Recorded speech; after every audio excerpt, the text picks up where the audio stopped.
show, everyone. I'm Joshua the Window Cleaner, and tonight we have special guest Joshua Latimer on the show. He's going to be talking about his window cleaning journey. He's going to be talking about some business advice for newer and older business owners.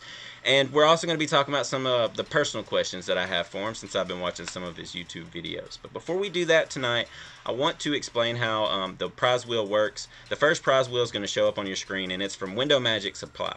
And you want to make sure to answer that question that's right above the prize wheel as quickly as possible. I have seen people win by seconds, so make sure to answer that as quickly as possible. And then after the prize wheel is done and it's selected the tool, then we will decide whether it's the first, second, third, fourth, fifth, sixth, seventh person that answered that correctly. So it could be the first, so make sure to answer the question as quickly as possible. Now, if you win from Window Magic Supply, all that I ask of you is that you take a selfie style picture with the tools to let them know that you got the tools and who won the tools. So let's go ahead and spin that prize wheel right now, and then we're going to jump straight into the topics for tonight with Joshua Latimer. Here we go.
Right, congratulations out there, whoever you are. Let's do the fourth person to answer that correctly. You have won tonight's prize.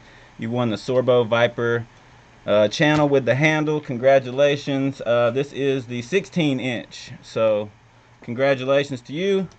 And here is something else you're going to win. You're going to win a little bitty keychain from Window Magic Supply. I got a t-shirt here for you, a couple stickers, things like that. I'm going to go ahead and package that up for you and send that out to you. So if you could, you see down below, joshuathewindowcleaner@gmail.com. Make sure to email me right now your address. Otherwise, I cannot send it to you. If you do not send me your address, I don't know how to send it to you. So make sure to do that. But yeah, so we're going to go ahead and jump straight into the topics tonight with Joshua Latimer. I'm so excited about this show. I'm so excited about having Joshua Latimer here. He's a super legend. If you don't know who he is, definitely after the show, go watch some of his content. It's fantastic. So welcome to the show, brother. What's going on, my friend? This is a pretty epic setup you have here. I'm very impressed.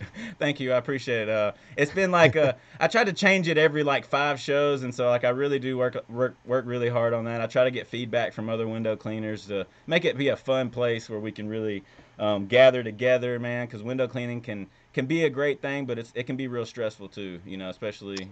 We're not making millions yet, you know what I'm saying? So I totally got you. Lots of ramen is in my past, let me tell you.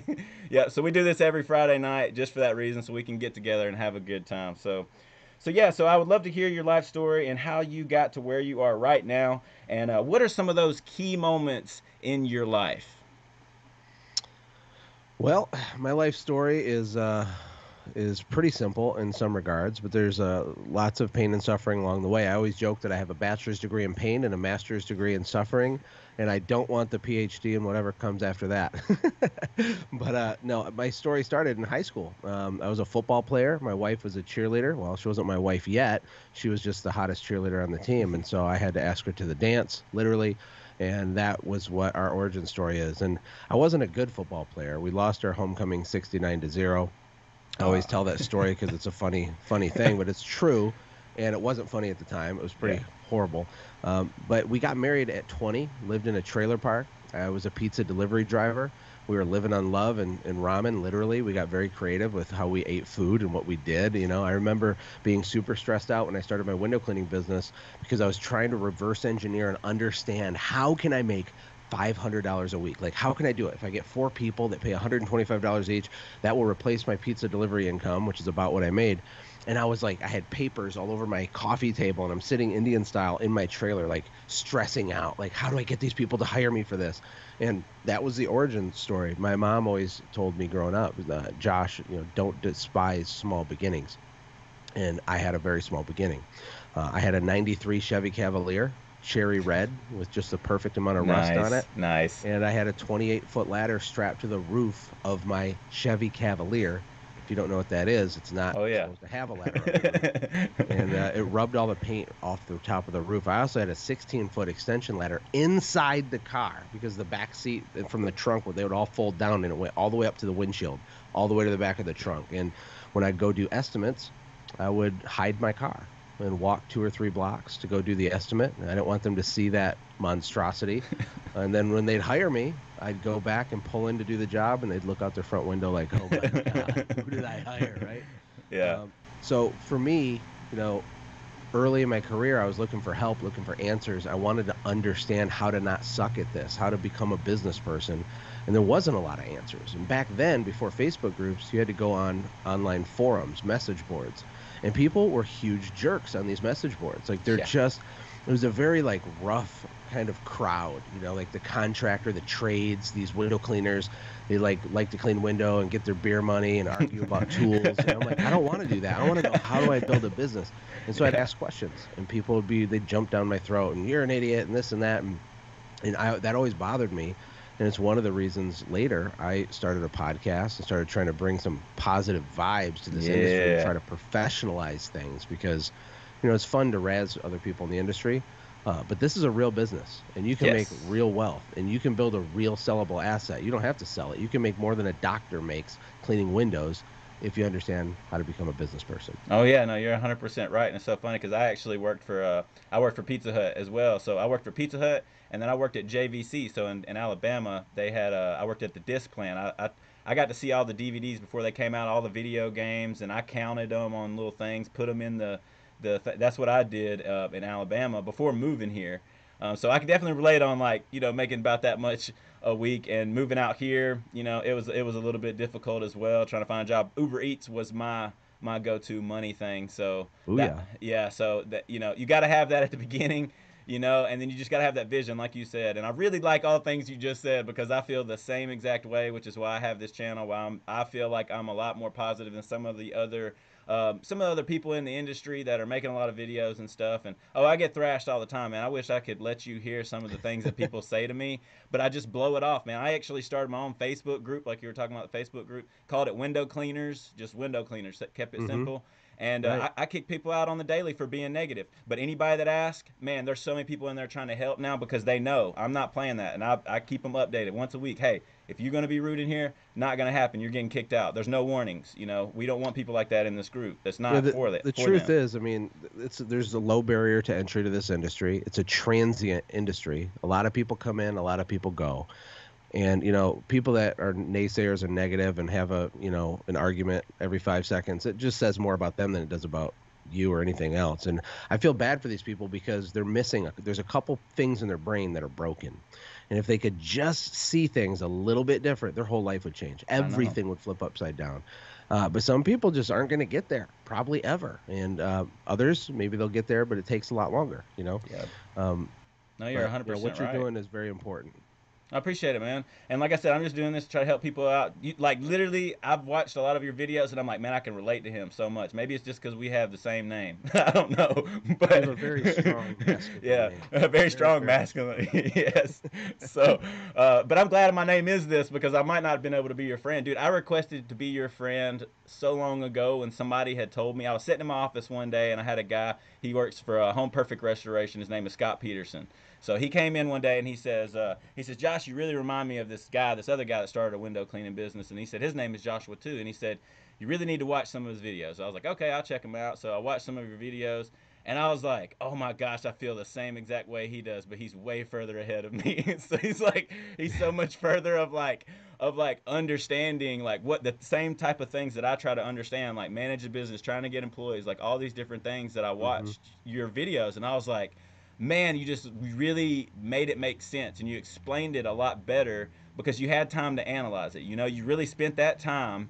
You know, when nobody knew who you were, you're in the trailer. You know that part. You spent that time, and you got in there and you figured it out. And I'm thankful for that. And there's so many other people out there that are thankful for it too, because I know you do conventions and things like that. I do want to talk about a recent convention that you went to, because I just watched that video that you made a couple of days ago. You went to a pooper scooper convention, so I want to talk about that. So we're gonna have to elaborate on that Sure. at the end of the show. But Yeah, man. but the next question I have for you is, after everything that you've been through, what would be your best advice for an older business owner out there that might be watching the show tonight? Like somebody's been in business for 10 plus years, maybe even 20 years. Maybe that can spark them up and help them grow in this environment. We're a totally different environment than Sure. when they started 20 years ago. The first piece of advice is to humble yourself and give up the idea that you can't learn from people way younger than you, because that's a myth, right? I met a guy named Brian Haggerty years ago, and he had been in business for 20 something years, had a pressure cleaning business, and he'd never done more than 300 or 400,000 in sales. He was frustrated. He had a lot of turnover. He stumbled across one of my videos where I was explaining something, and he got really mad, right? He's like, what does this young punk know? He's 30 something years. What does this guy know, right? Brian's from New Jersey. We're really good friends now, but he was like just irritated that some young kid thought he knew stuff. But as he started listening, he realized I did know stuff. And I didn't know stuff that he didn't know because I'm smart. You know, that's the Right. other big illusion, is that people that are way ahead of you are way smarter than you. No, no, no, no, no. You'll find that out when you get around high achieving people. It's not that they're dumb; they're smart people. They're a little bit more smart on lots of little categories. That's the key. It's not like they have mythical unicorn fairy dust or some magic superpower. That's not why they're successful. There's not this huge chasm between you today and a multi-million-dollar business. There's a pile of little things you got to improve on. A little bit better at this, a little bit better at that. It's the last 8%. It's the last little back end part of optimizing something, whether it's sales or marketing or recruiting or pricing or leadership or character development or anything. It's these little inches that you add up. But anyway, that my advice to the guy would be to humble yourself and open your ears. The other thing is the economy and just the way that business is done now is changing so fast that if you don't kind of get with it with certain things, it's going to be virtually impossible to catch up.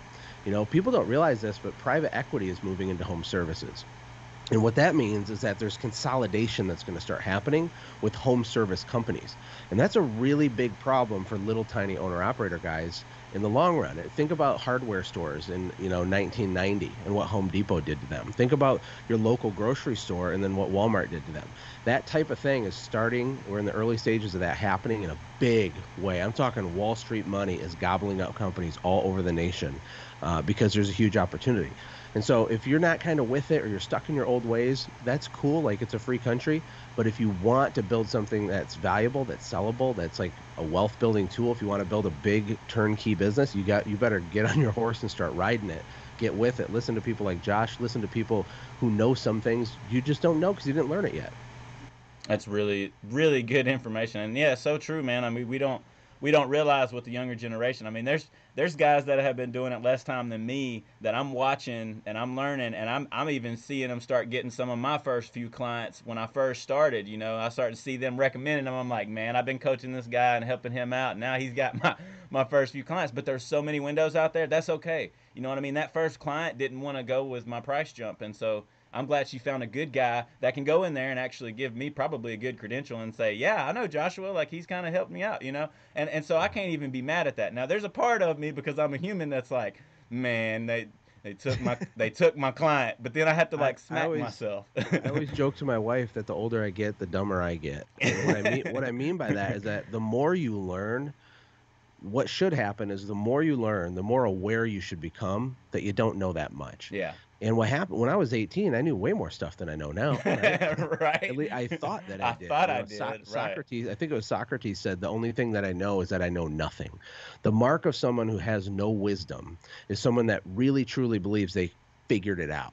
Yeah. No, you didn't. No. The body of knowledge that you don't know is exponentially in orders of magnitude bigger than you can ever imagine compared to what we do know. And so when you're talking to someone who's older or been in business and they're very certain in their ways, sometimes there's not a lot you can do for them. You know, they have to have a hunger to learn. They have to have a hunger and be willing and a willingness to change. The one thing you can't put or install in another person is hunger.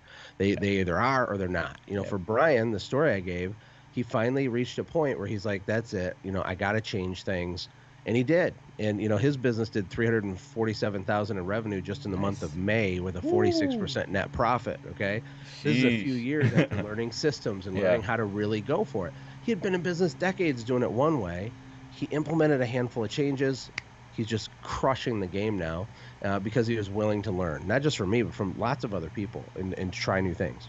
That's super cool because I feel like I'm kind of stuck in a spot now. I want to talk about with you and just kind of get your advice on. But yeah, as it being an older business owner, I think it is smart to watch what's going on. Watch what's going on. At least watch what's going on if you want to be hard headed because things are changing, things are shifting. And you might be losing out on opportunity to make money too because if you're not paying attention to your industry might be going up. I know everybody's going up on their prices right now, and if you're not going up on your prices, you should be going up on your prices because everything's going up. But yeah, Yeah, if you're not raising your prices, you're just losing money. yep, Inflation's not a fictitious concept; it's a real thing. Bread costs more, gas costs more, milk costs more. We can thank our amazing, articulate president for part of that, but we won't go there. yeah, But no, yeah, honestly, it's been out of control government money printing for a long time, not just since Biden's been in. yeah, But these are realities. You got to raise your prices, and people get so weird about it. It's normal. It's not a big deal. In fact, most of the people that I'll help and I'll push them to raise their prices, when they do it, they'll lose like a customer or two. yeah. It's a handful. It's an insignificant amount relative to all the extra margin you can create. And most of them understand that. Most of the clients are going to say, "Yeah, I want to come with you on your journey." And if they don't, then they're not the client for you anyways. And that's what I have to, because I tell my clients all the time, "You might not see me next time. I'm glad I got to see you this time, but next time it might be my employee Robert. I don't know, what the time might bring. But yeah, so I got another question for you. So what about those out there that might be newer owners?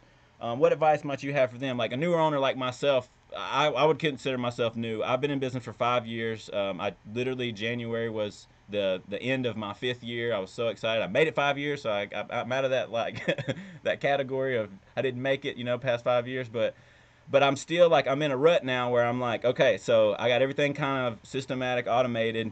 I have my secretary doing all that kind of work, the in the office.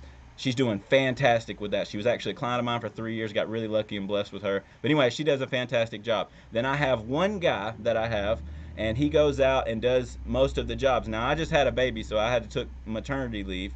So during that time, I was playing with the idea of letting them kind of do it, see what happens. You know what I mean? See what I need to work on with them. See if like if I'm the cancer in the business, is what I mean, like whatever. So it was really cool to be able to play with the idea. They did very well, but we made half the money. Now, now we're in a little bit of a rut where it's a little bit slow, and I don't want to leave the house from my family. I do want to go and clean windows. I do enjoy it, but I want to be able to get another helper so that I can spend more time with my family and be at home. But the money's not coming as quickly then. So then I kind of get like, man, well, I need to get back out there and clean it. So that's kind of what's going on with me. So I would consider myself as a new business owner. So if you could talk that into me, let me know like what your advice would be, and then maybe anybody else out there can relate to it. Just give up. Just walk away. That's the best advice. No, I'm just kidding.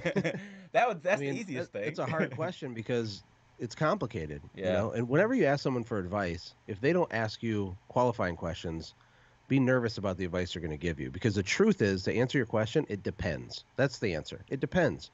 What advice would I give? It depends on what your long-term goals are, what your strengths and weaknesses are, what your skill sets are, what your superpowers is, how your pricing is. Who do you have around you? Do you have protection and support? That means your employees, a team, other executives, leaders in your company. Can you develop people, or are you just kind of dragging them? Is your team pushing you, or are you pulling them?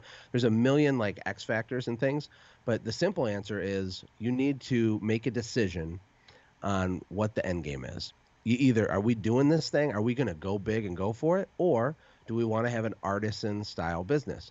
There's not a wrong answer, by the way. And what I mean by artisan is, let's pretend someone is just an insanely passionate baker. He bakes bread and pastries, and this guy's just a nerd with baking.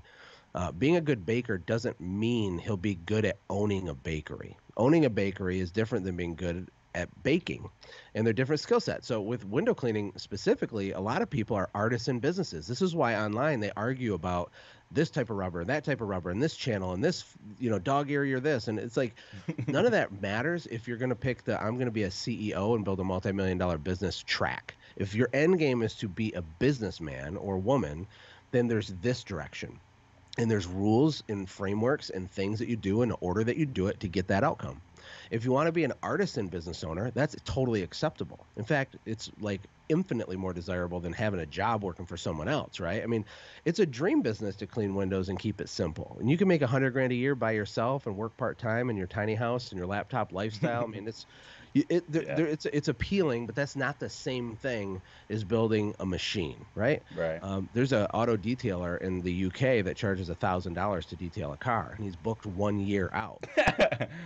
He's an example of an artisan. Now, there's risks when you're an artisan, because if you get hit by a bus, you don't have money anymore. Yeah. If you get hurt, if you have a family, there's real threats to keeping a small team.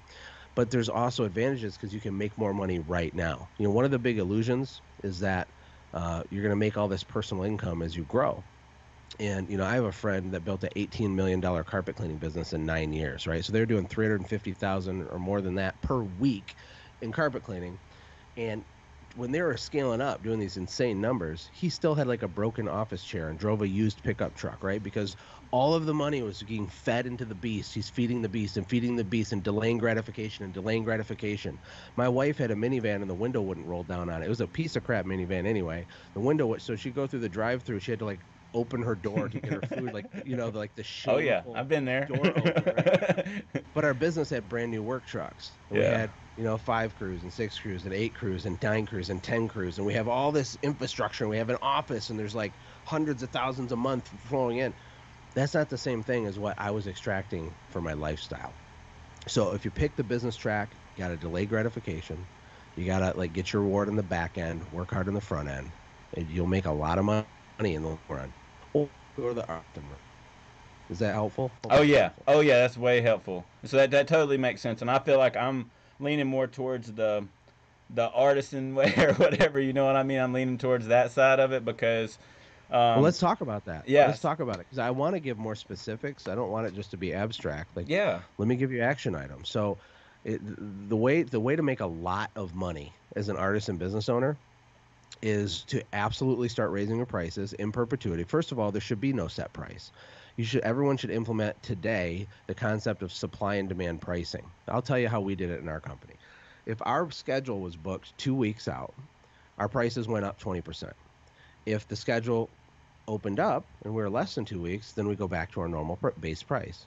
If we're only scheduled a few days out, we would even trim the price from our normal price. However, let's say that we're booked 2 weeks out and the phone's still ringing and you raise your price 20%, now you're 3 weeks booked out. What do? You raise your price another 20, 30, or 40, or 50%. There's no cap to it. You keep doing that, and what you're doing is you're managing the supply and demand based on the seasonality.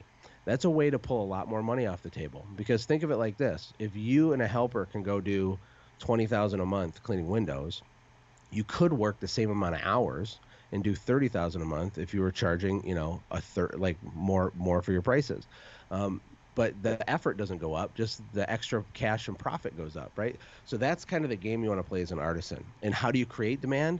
By freaking killing it, by focusing on small details, on building authentic relationships with customers, on putting their knickknacks exactly back in the right order, by remembering their dog's name, remembering their daughters who went to Michigan State University and following up on it, by keeping notes of it in your CRM or somewhere. You need to build like an emotional relationship with people. Price becomes less the issue, and they want you. They want you, yep. And you can murder the game doing it that way. And that's exactly the situation that I've been in. And then whenever I had my baby, I had to step back, and then everybody was like, "Why aren't you coming here?" And so then my business started trickling off because I wasn't there, and then I ran into that issue. Now, going back to what you were just saying, so my issue was, so I tried to do that with the percentage where I would, based upon how booked out I was. Now, the problem that I ran into was, all right, say I gave somebody 20% off because that week I was slower. Well, the next time that they call, they want that same price. And so then whenever I'm trying to tell them, like, hey, the price changed, and then it changes every single time I talk to them, it kind of gives me I had to step back and be like, am I doing the right thing? You know what I mean? By like my price always changing. So I understand about the set price though, because that's what I tell Melissa all the time. Like I might even get to the point where when I go to a job and I go do the windows, like it's going to be this price, and if Robert and another crew wants to go do it, then it might be a little bit cheaper. It's a really simple thing. You just got to do a better job of making sure people know that they got a discount. Like they got to know that they know, like this is a $400 job, and because of this reason and that reason, and we squish that, and okay, you were early bird special coupon, now we're down to here, and you just got to make that more clear. So I don't understand if you give them invoices or emails or how you confirm pricing, but or if it's a script on the phone, just make it better, make it clear, right? Okay. And then when it's clear, you're okay. When you're super busy and booked out, one of the ways you can raise your price is you can tell people, hey, Mrs. Jones, absolutely, what works best, mornings or afternoons? Okay, perfect. Listen, hey, kind of got some bad news. We're booked like a month out, and for some people that drives them crazy. We do have the VIP emergency clean option for you if you want.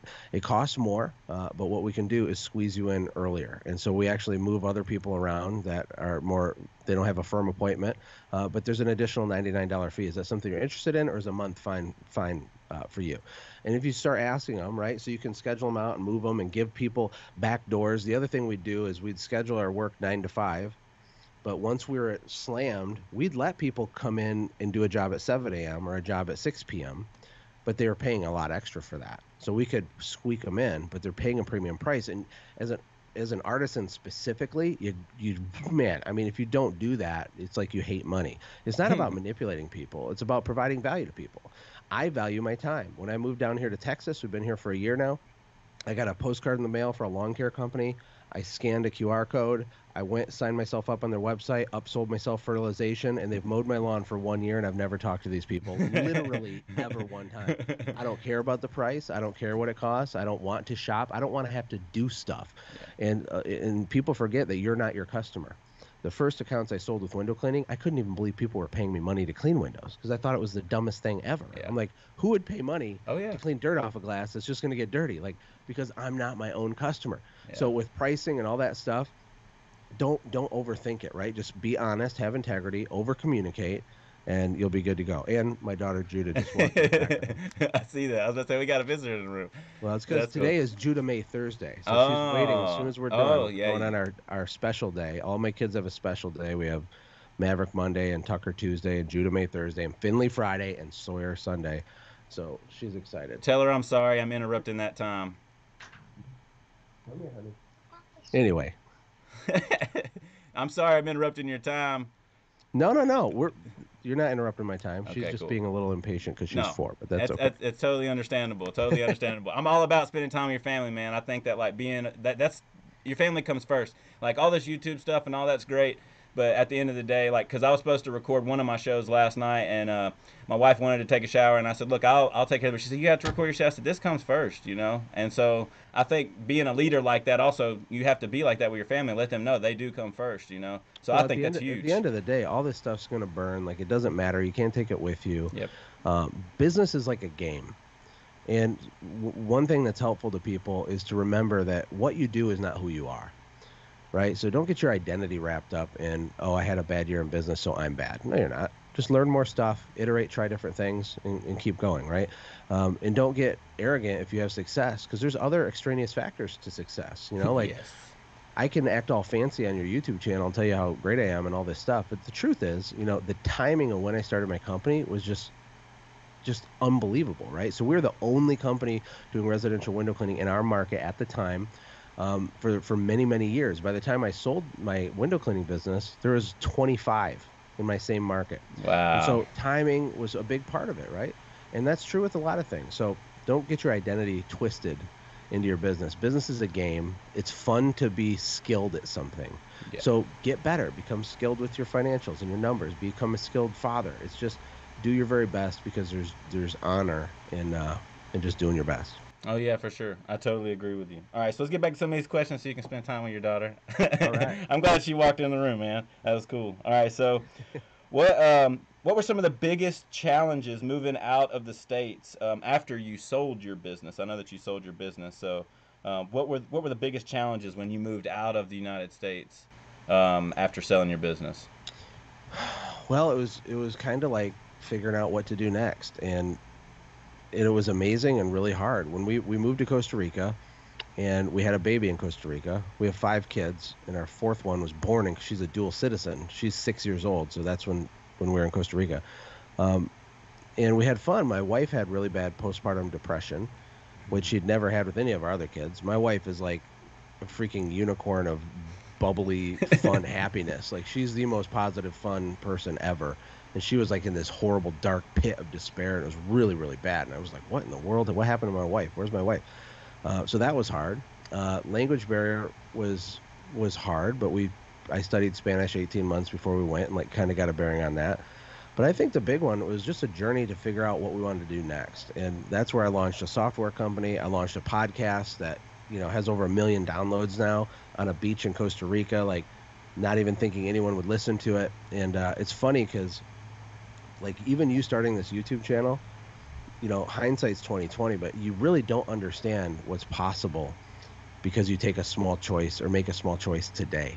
And even the window cleaners watching this, like this might be your training wheels business. You might build $100 million company within 10 years from now. Like you do not understand the people you meet, the relationships you build, the skills that you learn. Like be excited. Like it's so cool to look backwards and see how the dots connect. And when you're in it, sometimes it can feel like you're watching grass grow. Yeah, that's a good analogy. Like, holy cow, like I was homeless and I did this, and I was bankrupt and I did this. This is crazy. How is this possible? You just keep chopping wood.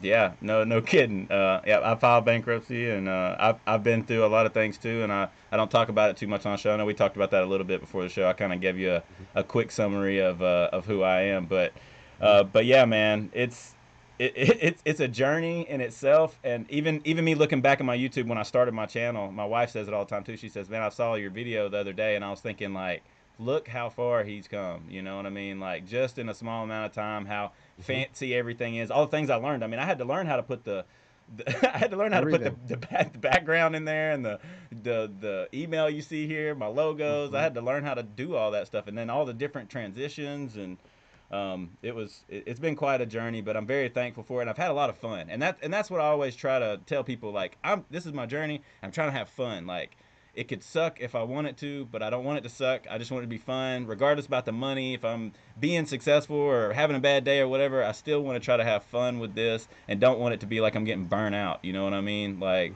so that's why we started doing the tools and stuff. And so it's been a fun journey. But my next question is, everyone is struggling right now to find workers. What are some of the things that you did when hiring and recruiting your team? And I know it's a different time now, but maybe you have Hmm. some insight on what we can do now, because I'm Well, struggling with yeah. this I too. mean, I have lots of other companies now. I sit in the boards of certain companies. We have a service company in Texas here now that we launched an epoxy franchise, Wise Coatings franchise. A partner's running. We have a striping company that we've been kind of like got into business with down here. We still have my software company. We have an education company. So employee issues are just never going away. And the market is different. Things are different now. The labor market's different. So part of it's probably the COVID stuff and stimulus and some of that.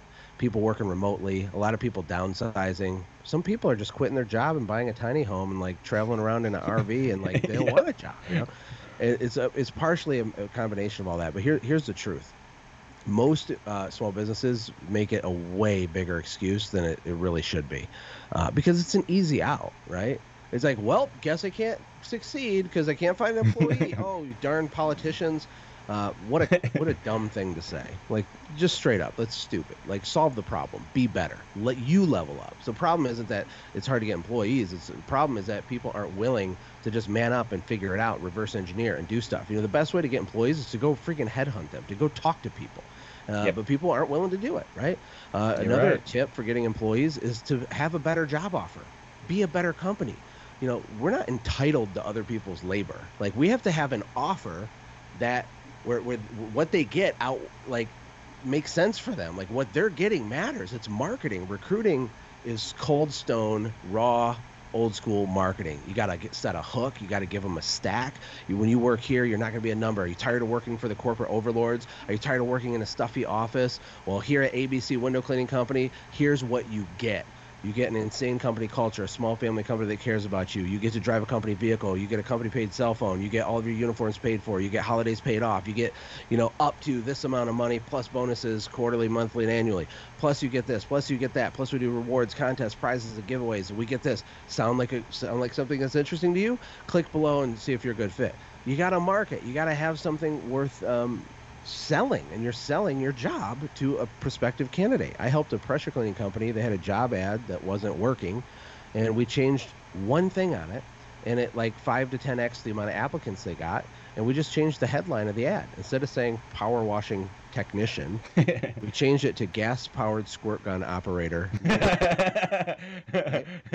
So you got to be creative. You got to have fun. You got to have personality and charisma. One thing no one talks about in business is that the people that are killing it, they have a magnetism to them. There's some intangible thing about people want to follow them. They want to be in proximity to them. They can cast a vision. You can inspire people. These are learnable skills. They really are.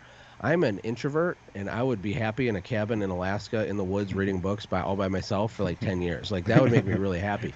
But these are buttons you can turn on and off. There's skill sets, mindsets, skill sets that give you a huge unfair advantage. But think about it. Think about the people you look up to. They're a little bit more articulate than average. They are more optimistic than average. They are more like motivating than a regular person, right? So it's not that employees are the problem. Usually, almost always, it's the owner that's the problem. Thank you. I needed to hear all that. So that's me. I'm the owner. I'm the problem.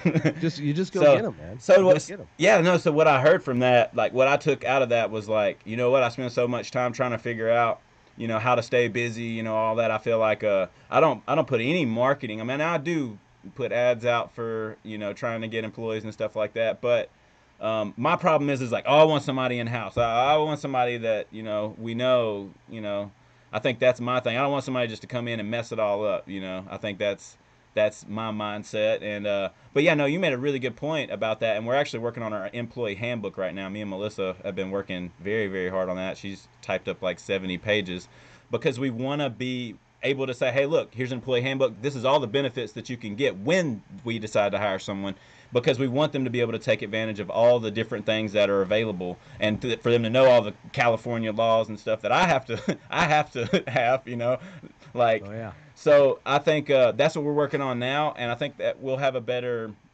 opportunity there. But yeah, like what you said, so I think we need to spend more time on marketing instead of marketing to get more clients. I'm not saying stop that, but put more time in it. Going back to you wanting to be artisan, if you want to have a simple, clean, stupidly profitable business, you don't want to build some giant nightmare of a complex machine, then don't obsess over necessarily hiring. What you want to do is you take the people you got and you have to market hard, even though you're busy, so that you can charge exorbitantly high prices to the people that value their time the most and don't care about the high prices. And you got to clear out the dead wood. So your client list, if we sorted anybody's client list that's watching this, you have like insanely unicorn profitable jobs, average regular jobs, and then all the dead wood. And a lot of businesses have tons of loser jobs because they feel bad letting Mrs. Smith know that they can't clean her windows for $32 anymore. It's 23 years old, right? Yeah. So we got to replace the dead wood with brand new, shiny, ultra premiumly priced high customers. Now, why do I say market and don't worry about getting the employees? Well, just pay your current employees like exorbitant prices because you're charging exorbitant rates, right? Because when you do that, it gives you a competitive advantage. Like if you have an employee that's working for you and they're making $30-$40 an hour and you have an artisan business, it's like really hard for them to find a job getting paid that same amount somewhere else, right? Because other companies aren't built that way. They're not optimized to deliver that type of wage. But yours could be if you just have a handful of guys and you're marketing hard so that you're selling. Your close rate might be low, but when you're getting twice the amount of money you used to get and you're kicking out Mrs. Jones cheapskate and replacing them with these, you do that for a whole year. You do that for 18 months. You'll be making money hand over fist. Yeah, no, you're 100% right. And I think I'm kind of in the motions of doing that, in the middle of that. And that's what I'm seeing with right now. We're starting to slow down, and it gets me freaked out, which we have jobs scheduled out to like a month because of our maintenance jobs. But then you like look tomorrow and like we have openings tomorrow. We have, the next day we have openings. And so Melissa's doing her best to get things in the schedule, and we're doing marketing, but it's part of that slow spell right now, right before springtime. Everybody's about to just unload. I told her, I said, it's like the tsunami, how it like draws back the water and then it just crashes. Like Yeah. that's March and it's You can always coming. tell if your pricing's not high enough, because when you give someone the price, the worst thing you want to hear is, "Oh, yeah, that's great. Yep. Yeah, oh, that's it. That's Yeah. it." You don't want people to say No, that. no, no, That's no. just evidence that you're not tapping into the real value that you're providing. What you want to happen, like the perfect scenario, is you want someone to be like, "Oh, wow, okay, man, that's way, all right, okay, let's go ahead and schedule something." That's what you want to Yep. happen. Where's that sweet spot? Well, it depends, right? But it's probably a lot higher than where most people are right now. Yep, and that's the same thing with us. And I think my secretary kind of struggles on the phone sometimes with that, with knowing like it costs so much more, and people are like, "Oh, well, why is it so expensive? I expected it to be $200, and you're $600." Or, "Oh, I've already called 5 other places, and you're the most expensive. So, why are you worth more?" But I always tell Yeah, her, if they give yeah. you that opportunity to say that, more than likely you still have a chance. You know what I'm saying? There's so much training I could do on this, because it's all about the nuance, man. It's all about the way that you frame it. Like the way you answer the phone, the voice inflection you have, how many rings it took, the email signature when you email the quote, your web presence, like that all controls the frame at which the customer is looking at your company through. Okay. And if you have a bad frame, a low level frame, but a high price, that's tough. But if you have a luxury white glove, top shelf, premium feel, the high price hits different, right? It feels different, right? The other thing you want to do on the phone is anchor people. So like if you're giving quotes over the phone, for example, a lot of people do that. You quote them like a range that's really high, but then after you look on Google Maps and you get the actual price, and they're pleasantly surprised it's only 682, because you said, typical residential is $700 to $900. But honestly, don't even panic about that. Let me just pull up, what's your address? Let me just check. I'll give you an actual price. See, that's a choreographed system that price anchors someone here, pleasantly surprises them here. The way I answer, the voice inflection, all that stuff matters. If you answer your phone like, "Hello, Jim's window," you're not going to command premium pricing. Yeah. Another issue people struggle with is they just feel guilty for charging a lot, as if it's some sort of bad thing. The truth is that that's completely false. You can let all the low price sensitive cheapskate customers still get service, just not from me. My competitors can go do those ones if they want. I understand the value that I can provide. I want to build an outstanding culture, take care of my staff. I want to do things other owners can't do, so it comes at a premium, right? I want my kids to have unfair advantages. I want to be rewarded for the fruits of my labor, for the thought that goes into it, the systems I've built, all that stuff. And charging a high price, could be argued, is actually an act of love to your customer, which sounds really weird. But the customers that pay you premium, they consume the service you do for them different. They like notice the detail on how you wipe the ledge, and they're enjoying it more. They've done lots of studies with wine tasting where they give people wine and they say, "This is a $5 wine. How did it taste?" And they say, "Oh, it was a 6 out of 10." Then they give them another glass of wine and say, "This is a $100 glass of wine. How does it taste?" And they say, "Oh, this is a 10 out of 10." Well, it's the same wine. So here's the question: were the people lying? The truth is, no, they weren't lying. What happens is when we think something is premium, we savor it different. We enjoy the experience of consuming it different. And that goes for window cleaning, as cheesy as that might sound. When you are the higher and the best, it brings a sense of status, right? People feel cool when they have a Louis Vuitton bag, right? It's just a bag. It's all perception, but there is real value in the perception. Oh yeah, you're 100% right, man. You definitely know how to say all the right words on like how to explain something, because you're saying exactly like, because as you're saying all these things, I'm thinking about how I've done my business and what things have worked and what has worked out, and you're like right on the money with it. So Well, I'll give everybody a quick script too. So when we would do in-person estimates back, this is off of memory from 6 years ago, but our sales teams were trained to say something before they gave the price. So they get there, they pull in the lettered truck, uniform, iPad, they brush their tooth, they're looking good. They go up there, they knock on the door, the customer comes out. They just confirm, "Hey, Mr. Jones, my name's Josh. I'm just going to get you the pricing you want. Is it okay if I just do a quick lap around the house and check everything out? Is that cool?" Oh, and then they're like, "Yeah, that's great, Josh. No problem." Then they would say this. "I'm curious, is this your first time using our company, or are you a previous customer?" Okay, we already know that they're a first time, but we ask anyway because it's assumptive. Is this the first time you're going to be using our company, or are you a previous a customer? They say, no, it's my first time. You say, oh my gosh, well, let me give you my 15-second kind of elevator spiel. It's a little cheesy, but it'll give you more context as to kind of who we are and how we do things, because we're a weird company. That's what we say. And we say, first of all, we provide a very high level of service, like an abnormally high level, kind of like in 1952, they had different customer service than they do now. Like that's our goal. All of our employees are paid a living wage. Their kids go to school with your kids. Everybody's background check, clean cut, non-smoking. We have the highest insurance policies of any competitor in the entire region, and we freaking crush it. And so when we do cost a little bit more, right? You know, there's a difference between a Chevette and a Corvette. We're definitely the Corvette, which I totally get isn't for everybody, but I just want to kind of set the stage as kind of how we've chosen to do business. I'll go around, I'll get you all the pricing, I'll answer any questions you have. Does that sound fair? Absolutely. Okay. So that script sets a tone, and it anchors people, and it gives them some context. And what you want to happen is you want them to be scared to get your estimate. And then you want them to be pleasantly surprised that it's only $200 more than the competitor who showed up in a wife beater and smelled like cigarettes and bad decisions, right? Yeah.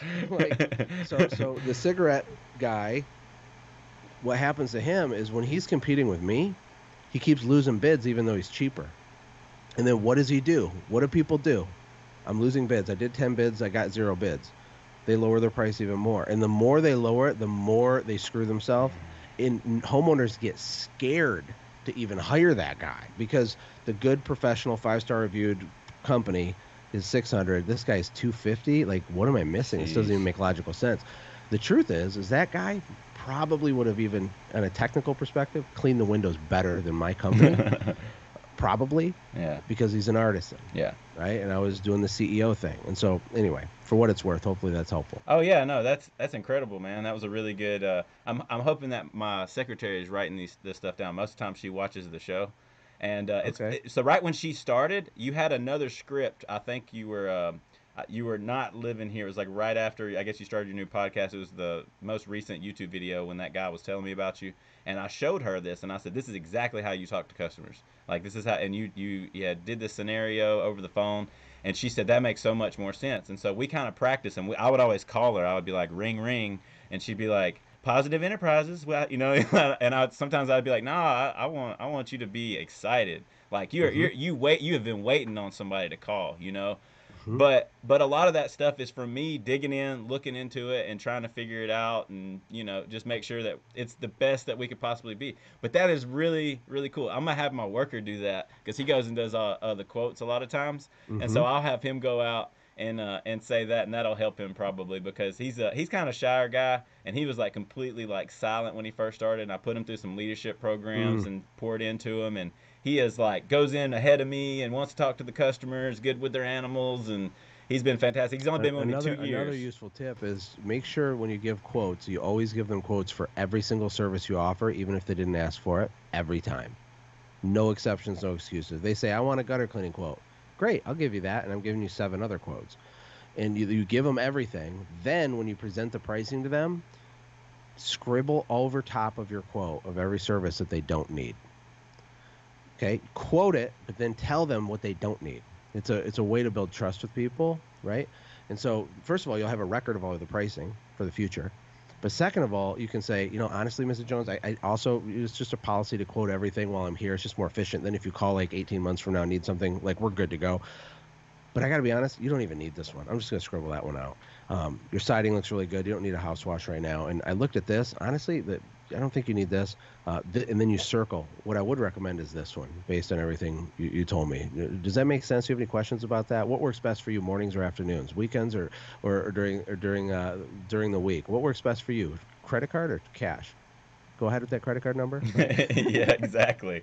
Oh yeah, you got them in there. You locked them in at that point, like for sure. Like, no doubt. These little things will make freaking tons of money. Like, go do what I just said. Oh yeah, it's gonna work. Like for sure. There's no way. This is what. Work. And there's people out there probably watching this and be like, man, that the last guy that just came over that got me with that. You know what I'm saying? He's selling steaks or something at the door. So my next question to you was it hard to let go or sell your company after you worked so hard to build it? Yes, it felt very weird. And I get this question a lot. Not that exact question, but they ask me, "Well, if your business is so great, Josh, why did you sell it?" Right? Well, the truth is that I always viewed my service company as my training wheels business. All business is really the same. We're all in the same business. We're in the arithmetic business. However, different vehicles have different upside. What I mean is, like, a service company, you can sell for a certain multiple based on a ratio and a factor, and there's like a formula on what you can do with it, how big you can go, how fast you can scale it, how much capital it requires. Software has a different profile than that. You can sell it for, a 7 to 10 times higher multiple. Now there's more capital on the front end, but like there's a bigger upside there. So I sold it so I could focus on a software company, which ended up being the hardest thing I ever did. It gave me freaking chest pains, PTSD, and I never made $1 for 6 years on that. But and I actually started that before I sold my company. But anyway, the reason I sold it, and it was hard because it was my baby, but I was also excited because I want to learn the game of business. I want my kids to understand things other kids don't know. Our kids, it's normal in our house. They know the difference between, gross profit and net profit. They know what a cost of goods sold is. They know what revenue is. They know the difference between money and currency. They know the definition of propaganda.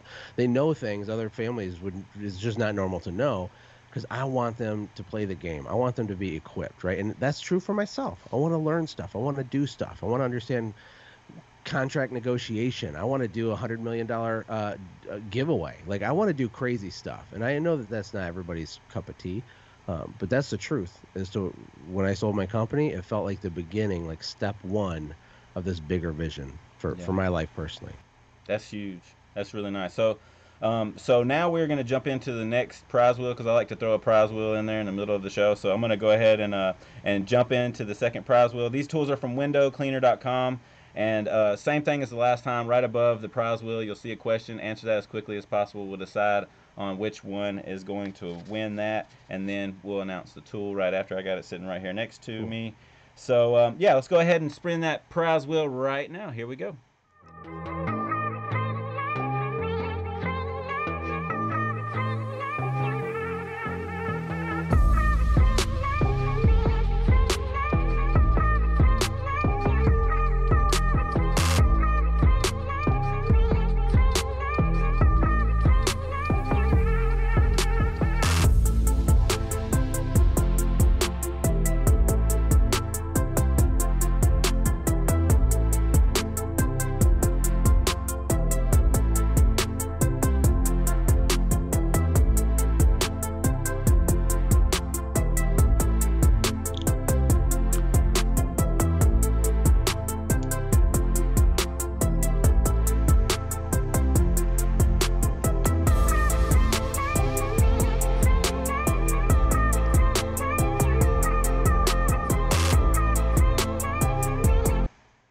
All right, congratulations, whoever you are. You have won the Samurai bottle holder. It's a cheap one on this one, but hey, can't all be big winners, Small wins are worth it too. But yeah, so let's do the third person to answer that correctly. That is what you want. I'm gonna send you a Squeegee Life towel, and with that bottle holder. And make sure to email me at joshuathewindowcleaner@gmail.com. Send me your address, or I can't send that to you. And then once you try the tool out, once you use that, put your bottle in there or whatever, make sure to go and leave a review on windowcleaner.com. That helps them out a ton. So my next question to you, Josh, tonight is what was the biggest impact on your life that motivated you to grow and sell your business? Like, what was that moment whenever you started your business, you were getting things going, and you decided, you know what, I want to scale this thing big? Because I've heard you talk about you wanted it to be $500, but where was that moment where you were like, you know what, I don't want to be an artisan. I want to make $1 million company, $150,000 a month company. Well, I'm going to have to talk a little bit about Jesus. So there you go. I'm cool with that. If you hate that, then, not here. There's still a lesson in here for anybody. But I would say the real answer to that is when I finally realized that money's not bad and that making money is not bad. And in conjunction with that business itself can literally be a ministry. So I've coached over 1,000 businesses over the years. That's a real number, like face to face like this, like not like in a group, not when I'm keynote speaking somewhere. And Christian entrepreneurs are some of the most frustrating ones to work with ever, because we have a lot of weird false beliefs around money. The love of money is the root of all kinds of evil, the Bible says, right? And I believe that that's true. But it doesn't say money is the root of all evil. It says the love of money is the root of all evil. And my mission and purpose and destiny, the mission, mandate, purpose, and destiny of my life is to be radically generous. I've always been like that. When we were broke in the trailer park, God would tell me, give that lady the money, give that lady money. Yeah. I can't tell you how many times we'd wipe out our $100 in our checking account buying a pair of shoes for someone. But that brings joy to me in a way I can't possibly describe. But the thing is, you can't want to be generous but not have resources. You got to be a man or woman of means to be able to live out your destiny, if that is your destiny, right? I can't sit in a jungle and feed orphans for 12 hours a day and get bit by mosquitoes. I would go crazy. I would jump off a cliff, right? But that's important. But I can build the orphanage, and I can buy the plane tickets, and I can buy the formula, and I can hire someone to recruit the people, right? So like everybody has a role to play. And, I think it was learning what God's true intention for wealth was, and that his intention is for his kids to have resources, right?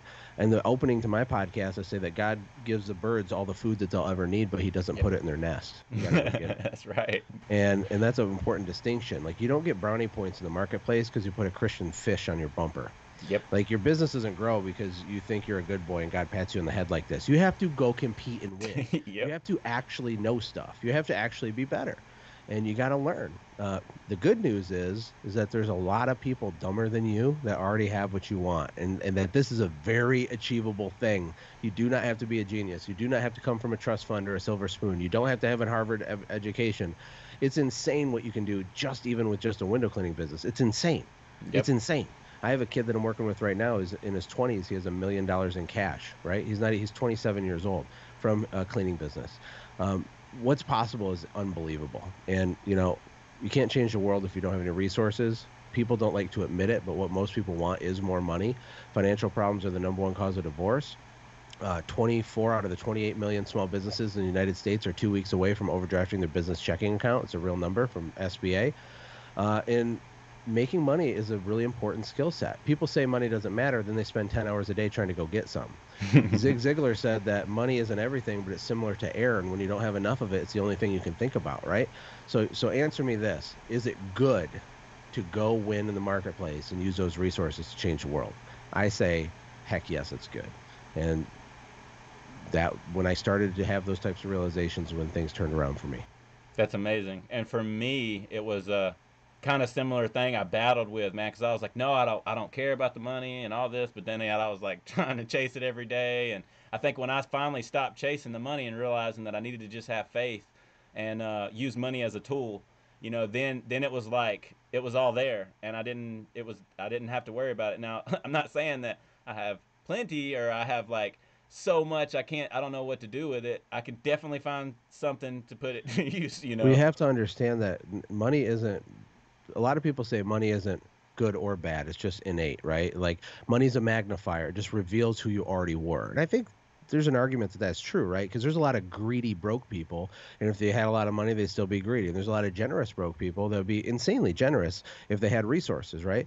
But at the same time, until you realize that actively pursuing more money is not an evil act, you'll self-sabotage your way from ever being able to do that thing. And if you're raised believing that rich people are bad, you're never going to become a rich person, right? You're not going to become the thing that you despise. It's just not true. Most of the patriarchs in the Bible were very wealthy people, and it can be a slippery slope. There's dangers with it, and it's not like God's desires that everybody's rich and it's all about money. That's not my point. My mission and purpose in life is business. That's what I'm gifted with. That's what is in front of me. That's what I'm working on. Paul was a tent maker, and so he was walking around, changing the world and evangelizing, but he was also a tent maker. Do you think he stood on the side of the road and was like, "Please, sir, give me a donation for my tent. It's low quality." There's no way, dude. That guy freaking crushed it. He was super persuasive. Like, he'd go argue with Greek scholars and stuff. So he's on there. He's like, dude, this is a triple stitched artisan Egyptian canvas tent. It's friggin' normally it's 475,000 shekels. But honestly, I like you. You're a good guy. I think we can do 350,000 shekels. Oh, yeah. But you got to buy in the next 3 minutes. I promise you, he sold what he had. And there's countless examples of that. And when you understand that selling is good and that winning in business is good, it sets you free and it lets you just go for it in a way that I can't describe. Yeah, and I think it's all part of our journey, and it builds character in us all. All those little situations where we put ourselves out there and we get out of the nest and go find the food. It creates character, man. Honestly, because that's I Well, mean, you said you have kids, right? well, I have one son, and Okay. he's Let me my ask you a first. question. Let Okay. me ask you a question. How much health do you want your son to have on a scale of 1 to 10? Oh man. Well, right when he was born, he went into NICU, so Well, it was if I can push a button and he gets what you sell, what you tell me, yeah. it could be a 1 a health or a 10 health. How much do you want your son to have? At least 20. Right. Like how much joy and happiness do you want him to have in his life? um I'd say a 8 with that because I don't want him to be too happy because You don't want him to be happy? I do want him to be happy, but I don't want him to be happy 100% of the time because struggles build character, man, and he'll be a spoiled little brat by the time he's like 5 or 6 if I baby him too How much much. self-respect and discipline do you want him to have in Oh, his family? 100%, like Okay. all of it. The point is that when you ask people these questions, they always say 10. You know, how much joy? 10. How much health? 10. How much contentment? 10. How much self-worth? 10. And then you say how much money? And like, well, just average, just enough to, not, I don't want to make the people around them feel uncomfortable, and they start talking really fast and they act all weird, right? Money is the same thing as all those other things, right? And when used properly, it just glorifies God. It's amazing. You can change the world. Yes. When I ask people, what do you want? Tell me what you want. They say things that are wrappers. So they say, well, I just don't want to struggle anymore. Oh, so what does that mean? Well, I want to pay off my credit cards. Okay, so what do you need to pay off your credit cards? Well, I need money. Okay, so you want money. Well, I just don't want to struggle. They don't want to say that they want money. The truth is they want money. Almost everybody wants money Yeah. and needs money. And if they say they don't, they're doing it because they get some weird, like fake sense of self-pride out of it, like this false piety, like, I don't need money. That's not true. Because even people that do missions or do other things, they're relying on the money of other Yep. people to do that thing. Period. Every dollar in everybody's pocket in the whole earth came from because someone sold something to another person for a profit. Wrap your head around that mind bomb. Somebody sold something. Every tax dollar that's collected was because of a profit that was generated, and a portion of that goes to tax. All the military jobs, they only have it if there's people in the private sector selling stuff to people for a profit. All the money in your pocket, all the money in your employees' pockets, all the money in everybody's pockets comes from people selling. Selling is good. Yep. People stop selling, the economy instantaneously implodes. And so next time you're going to do a bid and you're struggling with this, remember this or listen to it 17 times in a row, because set yourself free from the slavery in the poverty mindset that will just keep you stuck for decades. Yeah, no, you're 100% right, man. Right on the money again. But that's the way I try to think too. Is whatever I'm doing, I want to glorify God. Like because if I think about the money, man, and we all do it. I still do it at times. I start freaking out. I'm like, well, I'm not real comfortable with my bank account right now. I want to make more money. And I just have to remember it's all temporary. It's the more money I get, the more responsibility. I can't put my focus there. My focus is on my family, providing for my family. That's my job, my duty. My wife stays at home, takes care of our son. But I just try to focus on that and bringing glory to God. I think that's the most important thing for me, and that helps me as a Christian be able to make it where it's okay to like make good money. But I do my best to help people though. When people ask me for help, I help them. Now, when they ask me the second time, I'm gonna be questioning what's going on with that. Because a lot of times when somebody asks me like $80, I'll send them 160, and then I don't expect you to reach out to me again. You know what I'm saying? But there's people do reach out and they need help. And we all need a helping hand at times. I've always struggled with trying to reach out for help. I guess it's just like a pride thing in me. I Yeah. want to get it on my own. We were Like so broke one time, and I didn't want to ask for help either. But people knew that we were struggling somehow. Probably my wife mentioned it or something. I went to my mailbox one time, and we had hundreds of dollars in an envelope. To this day, I don't know where it came from. We had 2 baskets of groceries dropped off at our porch, and so like we've been on both ends of the spectrum, man. We've had our electricity shut off and our basement flooded, and all the things, cars repossessed, and it's painful.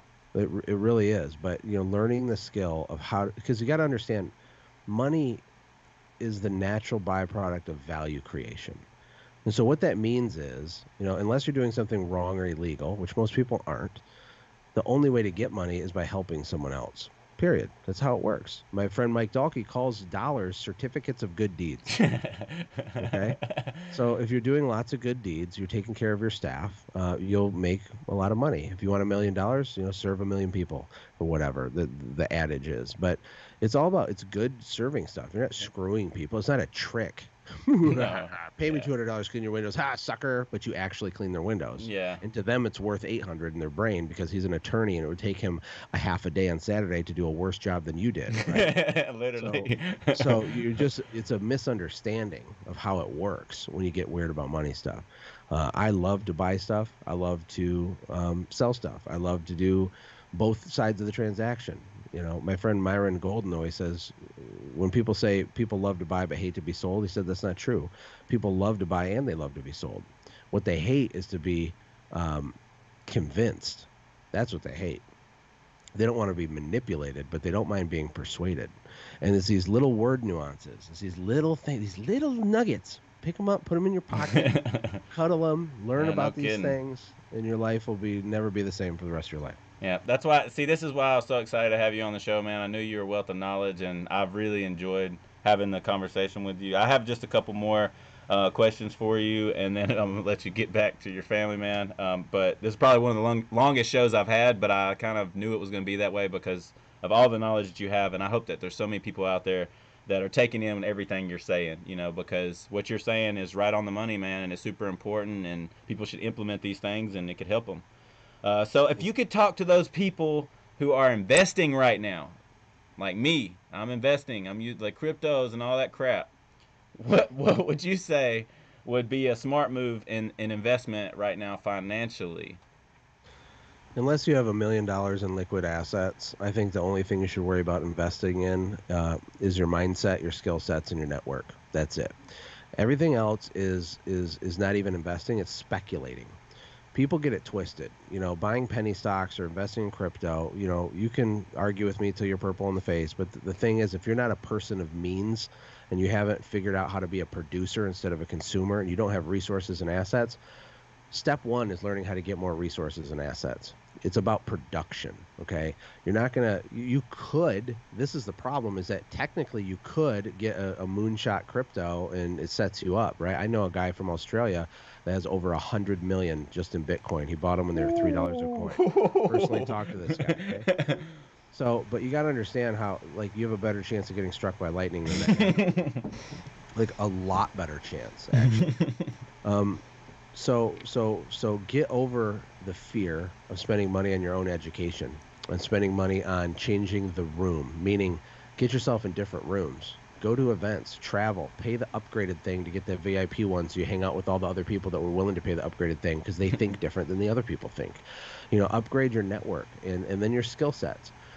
Upgrade, tools so you can make more money per hour, buy courses, learn how to be more persuasive, how to communicate clearly, how to inspire people, how to persuade people, learn sales strategies, consume content, pay for it. Because when you pay for it, you pay attention to it. That's what I would do, and that's probably applicable to over 90% of the people watching this. And if you have lots of other money, I've never been a fan of the stock market because for me, it's not investing, it's speculating, and I'll tell you why. It's because I personally have no control over the outcome of that thing. So you want to invest in things that produce cash as passive as possible, although the idea of passive income is really a myth for the most part because you have to pay attention to things. But I'd buy businesses. I'd buy assets. If you have a business that makes you a couple $100,000 a year in personal income and you have a bunch of extra money, why don't we doubling the business, right? Because that will give you an outsized return compared to any other investment you could possibly invest in. So most investment for most people is really abdication of responsibility. What we want to do is take a bunch of money. We're scared. We're scared to look at it. We're scared to think about it. We're scared to lose it. There's fear because we don't understand it.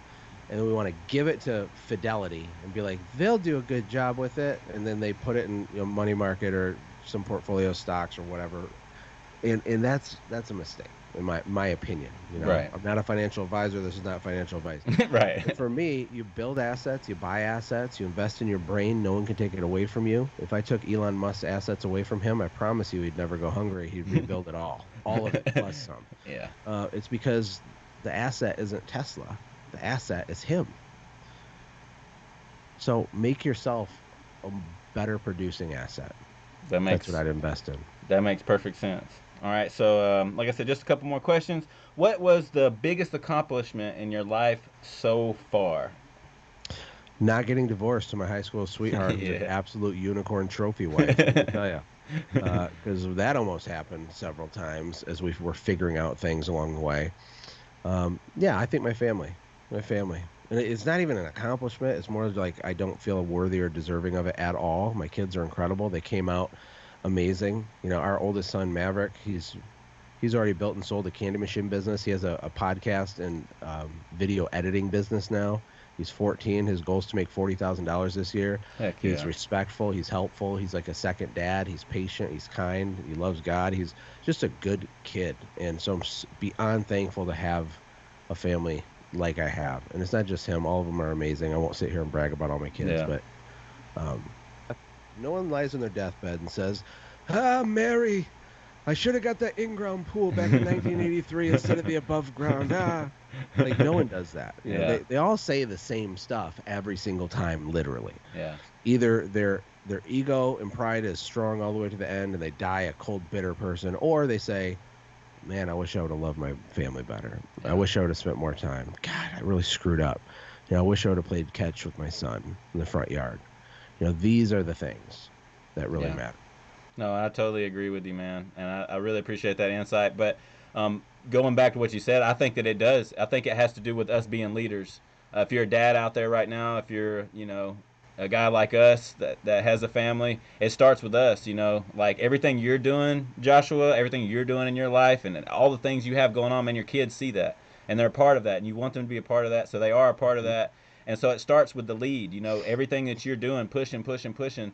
I mean, if you didn't do everything that you do and being a really solid, good leader for your family, not to say that you don't make mistakes. I'm sure you do, just like every one of us, but you learn from those mistakes, and you have been a strong leader. It shows, dude. Like it shows. I mean, you could watch videos over and over again on you, and you could see it all in your face and in your eyes that like you're dedicated to what you do, and you definitely know you humble yourself, which is awesome. But you know that like if you don't go out there and you have the mindset of I'm going to do this and I'm going to kick butt at this, then you're not going to. You're never going to. And so I just think that's super awesome, and I really appreciate your insight on that. I got one more question for you, All and then right. we're going to wrap it up. So your son created a book. I'm glad we kind of ended on this. Oh yeah, So yeah, yeah. your son created a book which goes through all the things that you were just talking about that your kids know, and so can you explain what it's about and what is his mission about this book? Because I've seen the ads for it. I mean, they pop up on my screen and everything. So Yeah, we have a really cool family project going right now, and Maverick, our oldest son, helped with the book, right? But it was a family project. It's called the Kid War Plan, and it's a 90-day journal that teaches young people concepts that are not taught in school. For the most part, teaches them about mindset, leadership, teaches them about personal finance, investing, economics, government, teaches them about sales and marketing and business, all kinds of stuff. But it's done in a really fun, kid-friendly way. It's like a daily journal where they're writing their happies and crappies for the day and they're putting what they're grateful for, but they're also memorizing a definition every day. Like what's the difference between money and currency? What's the difference between persuasion and manipulation? And it's teaching them this stuff in a fun, gamified way. In addition to that book, which is actually it's a handmade book made out of real leather. It looks like it came out of The Hobbit or Lord of the Rings. It's like super yeah, weird looking. it looks like this, but this is not one of them. Yeah. It's not And this so though. so that book also comes with a video series that Maverick made that has 90 videos, one for each of the days over the 90 days, that teaches kids epic stuff, man. It's shot in a really fun YouTube-y kind of way. It's been really great. Our kids actually box up and ship them out, still out of our house here. But we're selling lots of them all over the world. We're in all 50 states already in like 7 different countries, and it's been really, really cool That's to awesome. watch the kids kind of understand. And so it is a real business, but it's also this family project, and I get to pull back the curtain and show them like, okay, here's how an ad works, and here's their click-through rate was, here's the relevancy score, and here's how much traffic went, here's our conversion rate, and here's how this works, and here's the cost of goods, and the whole thing is just super, super, super interesting, and we're having way too much fun doing it. Oh, I And bet. you can go to kidwarplan.com if you want to get one. Kidwarplan.com. I want to get one. And I was hoping that I could have maybe y'all sign it, like maybe everybody in the family sign the book. Totally. And Yeah. I'll give it to my son. My son's only he'll be 3 months old March 8th. So, We'll have to put it on the shelf for yeah, a few years. yeah, I had to put it on the shelf, but I might want to read it myself. You know what I mean? Because I think that Oh, we there's have adults going through it, like yeah, legit. We have grandparents going through it. Some of the ideas are kind of basic, and some of them are kind of sophisticated. So people always ask us, what age is it for? Um, but they're kind of like missing it a little bit. Like the real purpose of the journal is to create a structured daily routine for your kid that's super warm, fuzzy, positive, happy. Like the very act of them doing a thing at a certain time every day is gigantic for their development in their head. I don't care if they're 15 or if they're 7. I'd say the sweet spot is probably like 8 to 13. The 13-year-olds are going to understand some of the more advanced concepts. The 8-year-olds won't, but they understand most of it and they love it, right? But the real horsepower is in the structured daily routine. It builds so much self-confidence, independence in their brain. You know, we don't have time to get into this, but you know, the way that you parent is a system. The way to build a good business is through systems. The way to build a good family is through systems. And one of the things that I think people miss, even though they have good intentions, is they don't let their kids do big kid stuff fast enough. When our kids are like 7, we have them going to the grocery store by themselves to buy milk, like because they can figure it out. Like we're sitting there paying attention, and then we might stalk them, but they don't know that we are, right?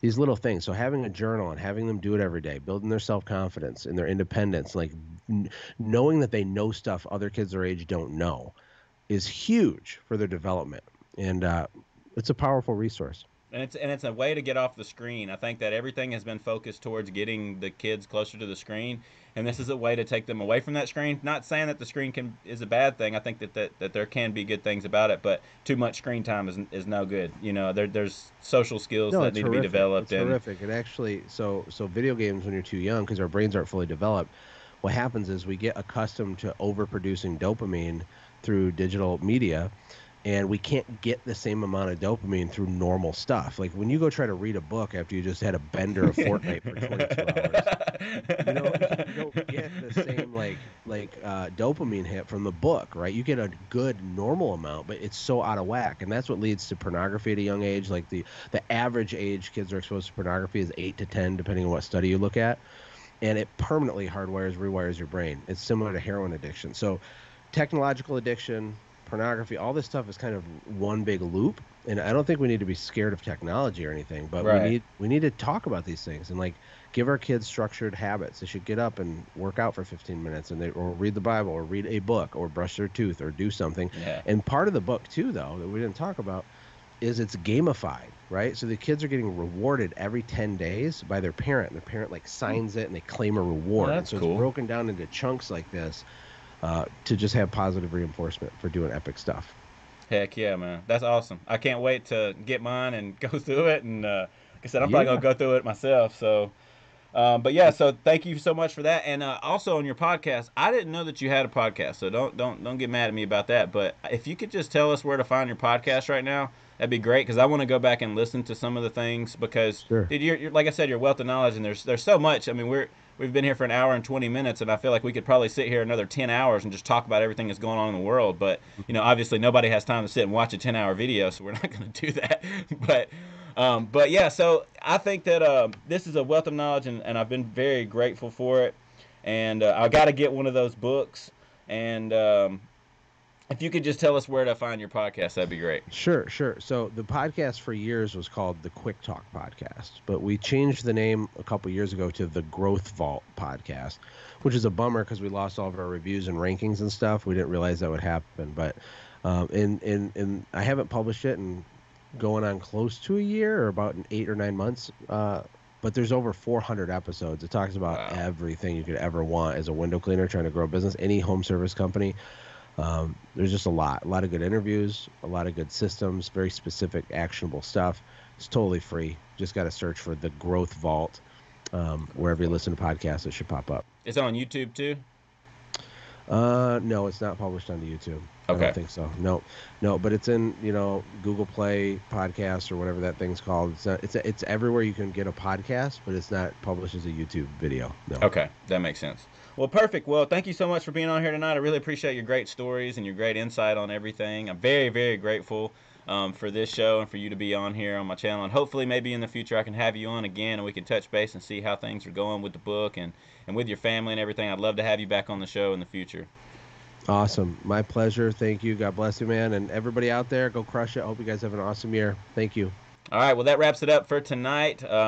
Make sure to go into the live show. I don't think Joshua's going to be able to make it to the live show, but hopefully, I think, Joshua, the show actually airs on a Friday night, and it's going to be like 9 o'clock at night, so I don't know how late you stay up, and I don't know what you have going on Friday nights, but if you could get on here on the comments, hopefully maybe you've already been able to be in the comments during this show. That would help out a lot, but we don't expect you to go live after an hour and 30-minute show, so... but so yeah, stay tuned to the live show Off the Clock. It's going to be about my family, about life outside of window cleaning. So hope y'all enjoyed. Y'all have a blessed day, night, wherever you're at. Whatever time it is, y'all have a blessed one. Peace out. Thank you for watching the show tonight. I really appreciate it. Make sure to stay on my channel or go back to the channel right after this video is over and go to the live show. So I have a live show right after this called Off the Clock, and it's just about my family and me and just off the clock things. So if you want to talk to me live on the chat, make sure to go to the live show right after this. Thank you to Joshua Latimer for all of his time tonight. We really appreciate you. And if you won tonight from Window Cleaning Resource, please go on there and leave a review after you've tried the tool out. And if you've won from Window Magic Supply, please make sure you email me a picture, a selfie-style picture of you with your tools. I really appreciate it. Y'all have a blessed night. Don't forget, giveaway night is every single Friday night at 7 p.m. You don't, unless something happens to me, like I always say. Hopefully nothing happens, but if something happens to me, then obviously we won't be here on Friday nights. But as long as I'm around, every Friday night I'll be trying to give away tools for you, and as long as Window Magic Supply is giving them and Window Cleaning Resources giving them to you, then we're going to keep doing them. So make sure to go on there and let them know thank you. Call Randy, call Window Cleaning Resource. Say thank you for all the tools that they give away on the show, especially if you want. Hope y'all enjoyed the show. Y'all have a blessed night, and we'll see you on Off the Clock. Peace out.